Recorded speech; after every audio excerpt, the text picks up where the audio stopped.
Баршаңызға қайырлы күн, менің оқырмандарым, менің арнама қош келдіңіздер. Ең алдымен арнама тіркеліп, қоңырауша белгісін баса кетіңіздер.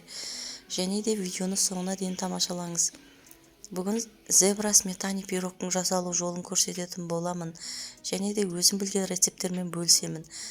Ең алдымен арнама тіркеліп, және де видеомның алға жылжуына, дамуына үлестеріңізді қоса кетіңіздер. Егер видеом ұнаса, достарыңызбен, құрбыларыңызбен бөлісіп отырыңыздар. Және де мен арнама тіркеліп, комментарияға өз пікірлеріңізбен бөлісіп отырыңыздар. Ал кеттік, бастаймыз. Таза құрғақ ыдысымызға алдын ала електен өтілген ұнымызды және де тоңазытқышқа тұрған сары майымызды көбіктеп турап, үстінен қантымызды салып, қамыр қосқышты салып, және де бір дана жұмыртқаны салып, песочный қамырды илейтін боламыз. Қамырды қолда көп ұстаудың қажеті жоқ. Өйткені құрамында сары май бар, босап кетеді. Сонда крошкаларымыз дұрыс шықпайтын болады. Қамырымыздың басы біріккеннен кейін дереу тоңазытқышқа салып қоямыз. Тоңазытқышта жарты бір сағат уақытында көлемінде тұрса, әдемі песочный қамыр шығатын болады. Мінекей менің қамырымның басы бірікті. Дайын болған қамырымды тоңазытқышқа салып қоямын. Достар, қажетті заттарды описание бөлімінде қалдырамын. Және де жасап көріңіздер, отбасыларыңызға ұнайды деген сенімдемін.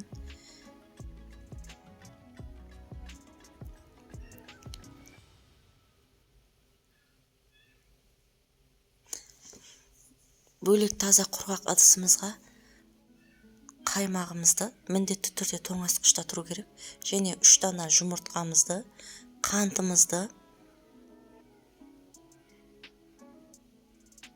және де 2 ас қасық кукурузный крахмалымызды салып, жақсылап түйіршігін қалдырмай, біркелкі масса болғанша араластырып аламыз. Достар, бұл алдыңғы сметаниктен қарағанда, бұл зебра сметаниктің басы 2 сағаттың көлемінде мұздап, кесіп жей бересіздер. Өйткені бұл тез қатады сметаник пирог. Енді бөлек ыдысымызға какаоны електен өткізіп, 2 массаға бөліп аламыз. Бұл сметаник пирог тез қататын болады. 2 сағаттан кейін кесіп жей бересіздер.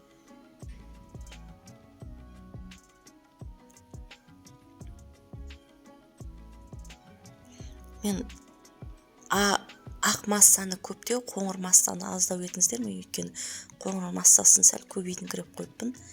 Көлеміне қарай жасай бересіздер. Мінекей, енді осын қоңыр массаны түйіршігін қалдырмай жақсылап араластырып аламыз. Егер какао аздық қылса, үстінен тағы да қосып жатасыздар.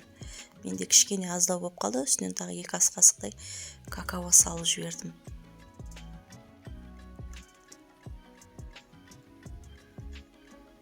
Менде 24-тік диаметрлік форма. Осыған енді тоңазытқышта тұрған қамырымызды ішіне төсеп,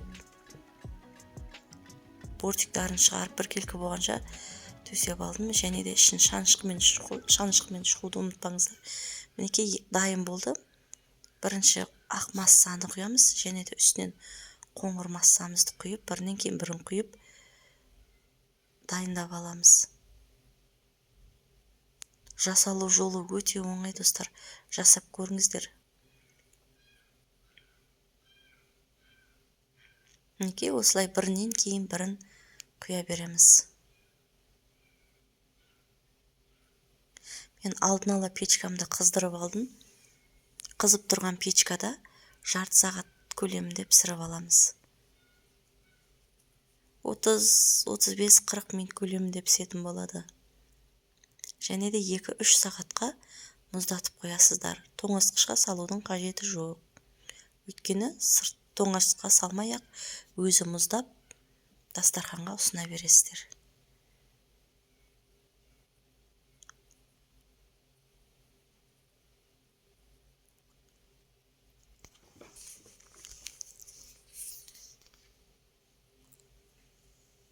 мінекей менікі дайын болып қалды.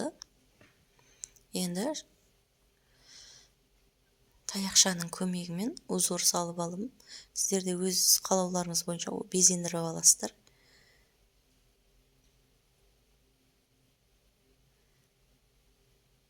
Ұнаса лайк басып өз пікірлеріңізді қалдыра кетіңіздер.